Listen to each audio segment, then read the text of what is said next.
آپ نے ایک سوال کا جواب دیتے ہوئے کہا تھا کہ کسی کو ملنے کی خواہش اگر آپ کو ہو دو لوگوں کو کسی پروگرام میں، تو آپ نے کہا تھا، شاید مجھے جو یاد ہے، کہ امام ابن تیمیہ اور حضرت شاہ ولی اللہ. مجھے سچی بات یہ ہے کہ آپ سے ملنے کی ہی خواہش تھی اور آپ کی زیارت کی، جو اللہ نے آج پوری کی.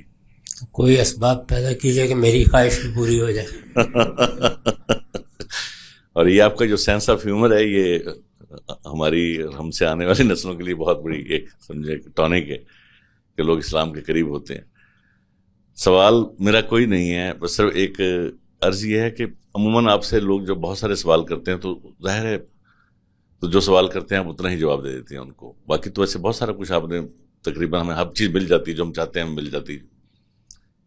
لیکن جو چیز میں ابھی میری 59 ایج ہے، لیکن ابھی بھی سچی بات یہ ہے کہ نماز جو ہے، کہ آپ جیسا جو ہے پرسنالٹی جب وہ نماز پڑھتی ہے تو وہ ہمیں ایگزیکٹلی پتہ چل جائے کہ ثنا کتنی ٹائپ کی آپ پڑھتے ہیں، یا آپ اور کون سی دعائیں کرتے ہیں، یا کس طرح کے آپ سوال و جواب کرتے ہیں.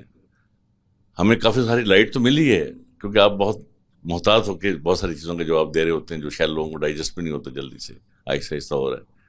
بس یہ میری ایک خواہش ہے کہ باقی تو ہم کچھ نہیں، ایسی کوئی سوال میرا نہیں ہے کوئی خاص جو نہیں، بہت ہر چیز کا ہی تقریباً جواب مل جاتا ہے آپ کو پڑھ کر اور یہ سن کر. جو نا جزاک اللہ.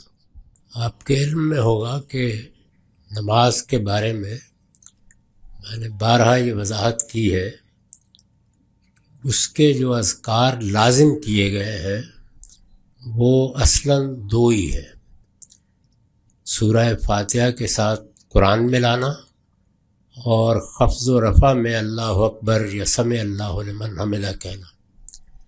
یہ چیزیں تو مقرر ہیں، ان کی زبان بھی مقرر ہے، اس میں نہ کوئی اضافہ کیا جا سکتا ہے نہ کمی کی جا سکتی. اس کے بعد باقی نماز میری آپ کی نماز ہے.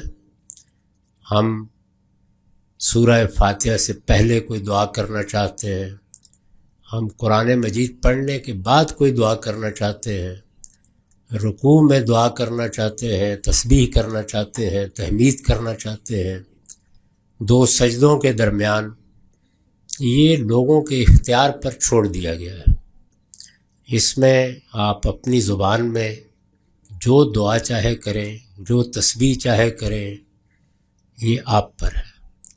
رسول اللہ صلی اللہ علیہ وسلم مختلف اوقات میں ثنا کی جگہ جو دعائیں کرتے تھے، یا تسبیحات مختلف اوقات میں رکوع میں سجود میں کرتے تھے، یا دو سجدوں کے درمیان کچھ پاکیزہ کلمات آپ کی زبان سے نکلتے تھے، وہ سب میں نے اپنی کتاب میزان میں روایتوں کی سند کے ساتھ جمع کر دی ہے.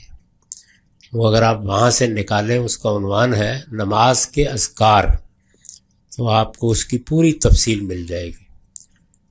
میں بھی الحمدللہ یہی صحیح کرتا ہوں کہ جب جب موقع ملے انہی پاکیزہ اذکار میں سے کوئی ذکر اختیار کروں.